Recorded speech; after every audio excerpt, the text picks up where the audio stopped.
अस्सलाम वालेकुम नाज़रीन इकराम, रोशनी लाइट चैनल की तरफ से आप सबको खुशामदीद। नाज़रीन इकराम, मेरी आज की वीडियो आप सबके भरपूर इसरार पर सुल्तान फातेह ड्रामा सीरीज़ के रिव्यू के बारे में है और मैं आज की इस वीडियो में इसकी 2 किस्तों यानी किस्त नंबर 28 और किस्त नंबर 29 का रिव्यू करूंगी। और सबसे पहले मैं अपनी वीडियो का आगाज़ करूंगी जस्टिन यानी के किरदार से, जिसके अचानक ख़त्म होने पर हर कोई हैरान रह गया है। ये बात ठीक है कि इस किरदार के जाने से वाक़यात पर कोई ख़ास फ़र्क नहीं पड़ेगा, क्योंकि जस्टिन यानी के जाने से दूसरे किरदार मसलन जॉन ग्रांट और सिल्वाडोर नेपोली वगैरह पर फोकस होगा। लेकिन तुर्की के एक प्रोफेसर जिनका नाम तल्हा योगोरलेल है, इन्होंने जस्टिन यानी के किरदार के खात्मे पर अपना मौक़िफ़ इन अल्फाज में दिया है। वो कहते हैं कि जस्टिन यानी मशरिकी रूम की मदद के लिए अपने 700 आदमियों के साथ सुल्तान फातेह के कौस्तांतिनिया के मुहासरे से 3 माह पहले आया और इधर ने कॉपी नामी इलाके पर अपने सिपाहियों की मदद से कब्जा कर लिया।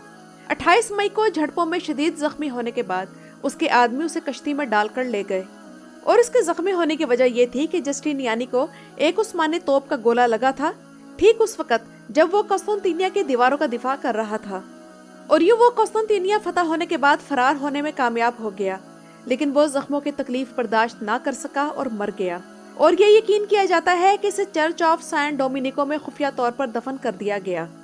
लेकिन मुझ समेत जस्टिन यानी के किरदार के बहुत से मद्दाहों को मसला ये है कि पहली बात यह है कि जस्टिन यानी को मरने से पहले जो सिनेरियो दिया गया वो खुद इस किरदार की इंसल्ट है कि वो अपनी महबूबा की जान बचाने के लिए बगैर जंगजुओं के एक मिशन पर भेजा जाता है और फिर वो एक ट्रैप में फंस जाता है और फिर अचानक से वो लड़ना भी भूल जाता है और कुर्चू दुआन आगा इस अजीम जंगजू को बच्चों की तरह मार देता है।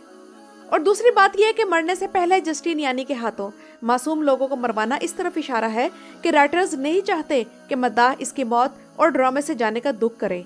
हालांकि जस्टिन यानी वही किरदार है कि वो शहर में जब भी एंटर हुआ तो उसने मासूम बच्चों और औरतों तक के जज्बात का ख्याल रखा। तो अब वही किरदार यकायक इतना संगदिल कैसे हो सकता है कि वो मासूम लोगों को ही कत्ल करने लग जाए। और यहाँ यह खबर मैं आप लोगों को देना जरूरी समझती हूँ कि ये बात भी याद रखें कि इस क्रोशन अदाकार ने खुद से इस सीरीज से जाने की दरखास्त की, इसे मौत का सिनेरियो देकर जबरदस्ती नहीं निकाला गया। दूसरी अहम बात यह है कि शुरू से ये बात साफ जाहिर है कि प्रोडक्शन कंपनी ने इस ड्रामे के हर साइड के अदाकार के साथ 10 किस्तों तक का कॉन्ट्रैक्ट साइन किया है, लेकिन राइटर्स की तरफ से मुहासरे का अंजाम दिखाने की देर हो रही थी, इसलिए लोकापेरोश के साथ मुआहिदा खत्म हो गया। तो बेहतर था कि इतना पहले इसे इंट्रोड्यूस करने के बजाय मुहासरे के करीब की किस्तों में लाया जाता। और हकीकत में अगर देखा जाए तो जस्टिन यानी का कातिल कुर्चू दुआन आगा नहीं बल्कि कॉन्स्टेंटिनोस है, क्योंकि कॉन्स्टेंटिनोस अब एक नॉर्मल आदमी नहीं रहा बल्कि बिल्कुल पागल हो चुका है और अपने शहर की खातिर सब कुछ दांव पर लगा सकता है। यही वो शख्स है जिसने कौस्तांतिनिया की खातिर अपने भाइयों की भी परवाह न की, अपनी माँ को कत्ल किया, नोतारस को जलावतन किया, सिफ्रानिक्स को छोड़ा, अपने भाई की बीवी को कत्ल किया, अपना मजहब, अकीदा और फिरके तक पर कंप्रोमाइज किया और फिर पोप के सामने खुद को सरेंडर किया, आया सोफिया उनके हवाले किया और अपने पुराने अकीदे और नजरियात छोड़ दिए और फिर आखिर में जस्टिन यानी जैसे सुरमा को भी खत्म करा दिया। हालांकि नाज़रीन इकराम, जस्टिन यानी ने इस शहर के लिए जो कुछ किया वो मुफ्त में किया, तो ये कॉन्स्टेंटिनोस की तरफ से सबसे बड़ी गद्दारी है। लेकिन जिस तरह सुल्तान फातेह को कौस्तांतिनिया के मामले में जुनूनी दिखाया गया है, इसी तरह का किरदार कॉन्स्टेंटिनोस को भी दिया गया है। लेकिन फर्क सिर्फ ये है कि सुल्तान फातेह अपने जायज ज़राए इस्तेमाल करते हैं, लेकिन कॉन्स्टेंटिनोस जायज नाजायज हर किस्म के ज़राए इस्तेमाल कर रहा है। इसके बाद बात करूंगे शहजादा बायजीद के सिनेरियो की तरफ, जो कि काफी खतरनाक है और ये जाहिर करता है कि बच्चे माँ की बात को कितनी अहमियत देते हैं और माँ अपने बच्चों की फितरत बनाने और बिगाड़ने में मरकजी किरदार अदा करती है। हैरत की बात यह है कि बहार खातून अपने बेटे को ये उल्टी सीधी बातें क्यों सिखा रही है कि बाप की मौजूदगी में भी तुम सुल्तान बन सकते हो। और मुझे इसकी सिर्फ यही वजह समझ आती है कि बहार खातून को यह डर है कि कहीं गुलशा खातून का बेटा वली अहद न बन जाए और उसका बेटा बायजीद तख्तो इक़्तिदार से महरूम न रह जाए। और मुझे नहीं मालूम कि इस सीरीज में राइटर्स हमें शहजादा बायजीद की उसके अपने भाई शहजादा जम सुल्तान से दुश्मनी दिखाएंगे या नहीं, लेकिन बहार खातून के डर को वो बड़ी अच्छी तरह एक्सपोज कर रहे हैं और शायद यही वजह बने कि सुल्तान बहार खातून को मनीसा की तरफ भेज दे, जहाँ इसके और सुल्तान के दरमियान तवील अरसे के लिए जुदाई हो जाए, क्योंकि ऐसा ही तारीख में भी था। और आने वाली किस्त में फरद पाशा के गिर्द फंदा फिट होने जा रहा है।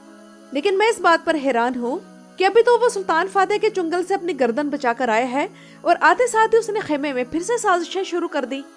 तो फरद तो अपनी सजा पालेगा, लेकिन मैं अभी तक मुकम्मल तौर पर यह नहीं समझ पाई कि जानदारली कैसे सुल्तान को अपने खिलाफ कर लेगा, क्योंकि जाहिर सी बात है कि तारीख के मुताबिक वो कौसतंतीनिया की फतह के बाद अपनी गर्दन उड़वाएगा।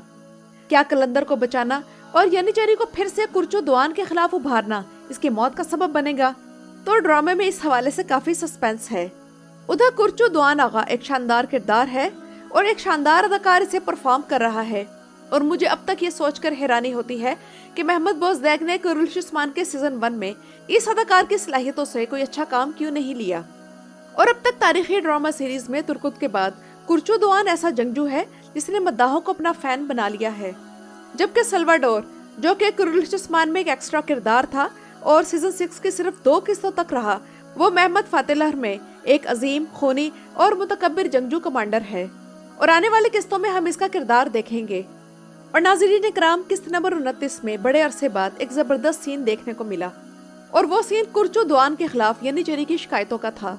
सुल्तान ने पहले बड़े प्यार से सवालात कर करके उनके अंदर का असल हाल मालूम कर लिया और उनकी नियतों को भी चेक कर लिया, और फिर उसके बाद कलंदर की दुर्गत बनाई। ये इतना इंटरेस्टिंग सीन था कि मैंने इसे एक बार देखकर दोबारा से वो सीन देखा। और सरकान चायोगलो सुल्तान फाते के किरदार में अपनी अदाकारी के उरूज पर है। अब तक 29 किस्तों में जिस तरह इन्होंने अपने किरदार के साथ इंसाफ किया है, वैसा अब तक सिर्फ एंगन आल्तान ही एर्तुगरुल के किरदार के साथ कर सके हैं।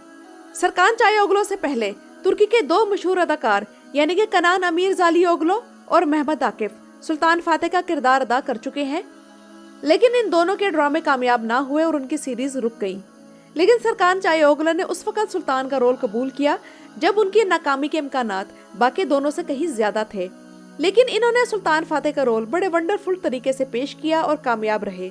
एक चीज ये भी याद रखने की है कि महमद आकिफ की सुल्तान फाते सीरीज जो कि 2013 में ऑन एयर हुई थी, तो ये राइटिंग, सिनेरियो और ड्रामेटिक प्लॉट के हवाले से बड़ी नाकारा थी और नाकाम होने की ही काबिल थी। लेकिन सरकान चायोगलो की सीरीज कहानी, प्लॉट और ड्रामे में कनान अमीरजालीओगलो के ड्रामे से बेहतर है, जिसका नाम महमद बिरजिहान फातही था। जबकि 2024 में रिलीज होने वाली इस नई सीरीज के वाकयात सुल्तान फाते की आइसोलेशन और उनके वालिद सुल्तान मुराद के उस्मानी तख्त को दोबारा से हासिल करने से शुरू हुई। इस किस्म के वाकयात कनान की सीरीज में नहीं थे। और नाज़रीन इकराम, यही वजह है कि इस सीरीज की रेटिंग, जो कि इस सीरीज के शुरू होने पर 2 या 3 थी, अब किस्त नंबर 29 में बढ़कर 5 तक आ गई है। रोशनी लाइट चैनल और उसके तमाम व्यूअर्स की तरफ से इस ड्रामे के तमाम कास्ट और क्रू को मुबारक हो। और नाज़रीन इकराम, ये तो था मेरा आज का रिव्यू। आप लोगों को ये वीडियो कैसी लगी मुझे कमेंट्स में जरूर बताइएगा। मेरे चैनल पर आने का शुक्रिया।